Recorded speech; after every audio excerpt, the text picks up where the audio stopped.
One bright morning, after a long storm, Zuri ran outside with her brother, Malik.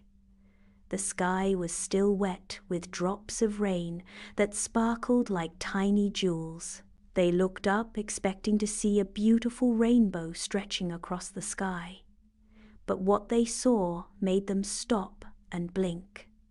The rainbow was there, but it had no colors.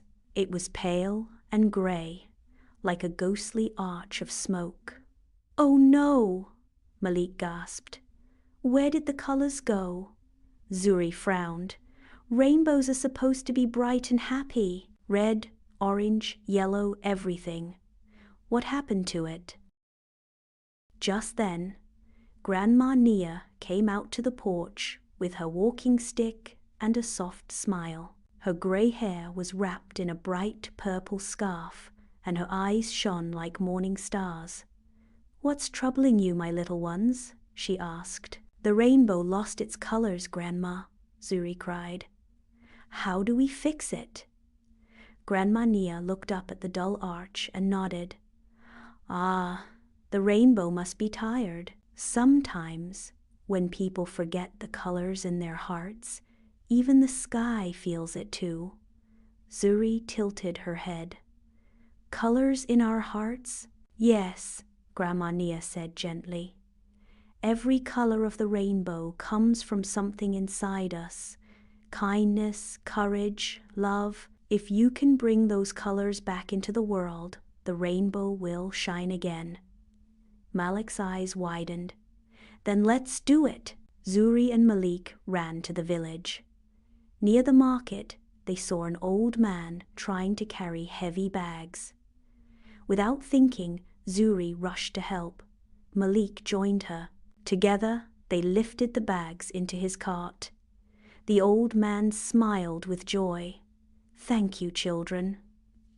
As they waved goodbye, a bright red streak appeared in the sky. The rainbow shimmered faintly, like it was waking up. "Look, Zuri," Malik shouted. "Red is back." Grandma Nia's voice echoed in their minds. Kindness brings warmth, just like red, the color of love and hearts. Later, they found a small puppy stuck in a muddy hole. The puppy whimpered softly. Malik hesitated, looked deep. Zuri squeezed his hand. "We can do this together." They found a stick, climbed down carefully, and lifted the scared puppy out. Mud splashed everywhere, but the puppy wagged its tail, licking their faces with joy. Just then, a golden yellow light stretched across the rainbow. The second color was back.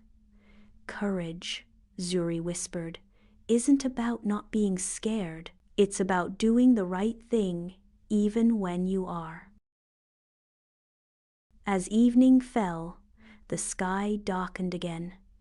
They returned home tired, and Grandma Nia was sitting on the porch, waiting. She noticed Malik shivering from the rain, and took off her shawl to wrap him up.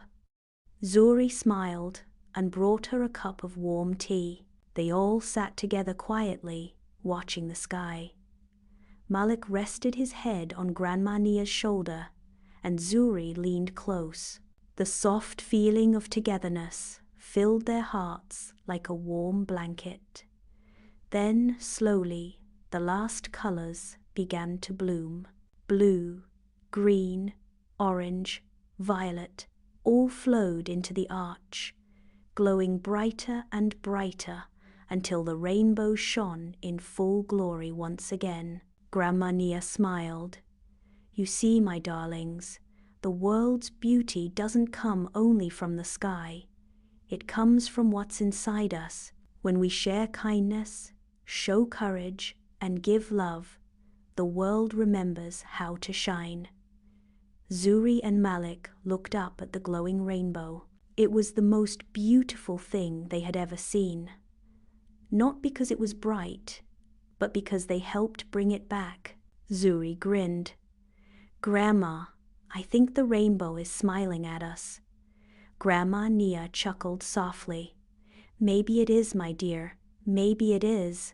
And as the last raindrops fell, the rainbow glowed gently across the sky, its colors stronger than ever, painted by hearts full of kindness, courage, and love. The world's beauty shines through our good actions and hearts.